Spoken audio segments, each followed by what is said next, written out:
এই কথা কেন বললেন যে আগে যোগ্যদেরটা দেখে নিই, তারপরে অযোগ্যদেরটা ভাববো? আমরা সত্যি এই বক্তব্যে আসা হতো। আমরা মুখ্যমন্ত্রীর কাছে এটুকুও শুনেছি যে এখনই টার্মিনেশন লেটার গভর্নমেন্ট দিচ্ছে না। টার্মিনেশন না দেওয়া মানে আমাদের চাকরি যাচ্ছে না আপাতত, স্যালারি বন্ধ হবে না আপাতত। কিন্তু এটা তো কোনো সুরাহা নয়, এটা তো কোনো একদম পার্মানেন্ট সলিউশন নয় যে আমরা যে জায়গাটায় ছিলাম সেই জায়গাটা সুরক্ষিত থাকছে, আমাদের চাকরিটা তাহলে আলটিমেটলি হারানোর দিকেই। সেটা কি আর বাঁচানো যাবে না?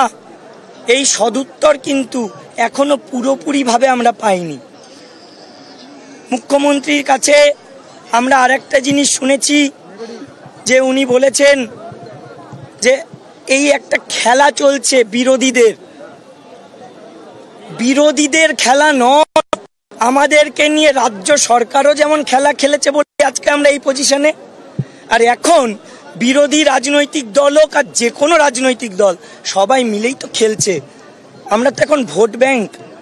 কিন্তু আসল কথাটা কি বলুন তো, যে জায়গাটা আমরা আজকে দাঁড়িয়ে আমাদের মানসিক অবস্থা খুবই শোচনীয়।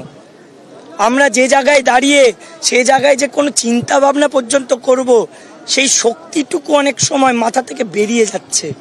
কিন্তু আমরা একসঙ্গে আছি, যোগ্যরা একসঙ্গে আছি, জোট বেঁধে আছি। আমাদের মধ্যে কোনো আলাদা কিছু নেই, একটাই ফ্র্যাটার্নিটি আমাদের, untainted jobless teachers and non teaching staff.